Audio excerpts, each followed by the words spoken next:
সেটা কি বলছে 10 4 সমান রুট ওভার অফ 3 10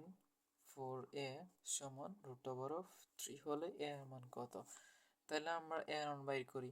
তাহলে 4 রুট 10 কত ডিগ্রির মান রুট 3 রুট 3 কিন্তু 10 60 ডিগ্রির মান তাহলে আমরা 10 4 এ রুট 3 লিখে 10 কত ডিগ্রি 60 ডিগ্রি 10 10 কাটা তাহলে 4a সমান 60 ডিগ্রি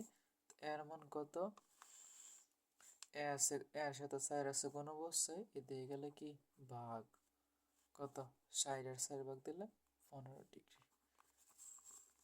এই যে 15 ডিগ্রি এখন আমরা এটা ক্যালকুলেটর দিয়ে কেমনে করব ক্যালকুলেটর করার জন্য এই যে আমরা 10 রাখবো ওই যে ওই পাশে রুট 3 সাথে তাহলে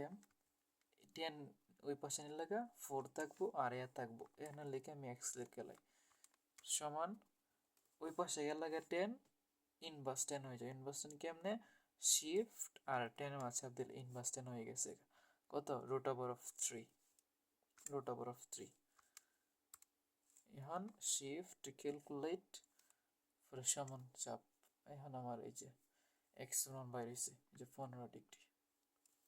এটা যে কোনো ক্যালকুলেটর দিয়ে করা যাবে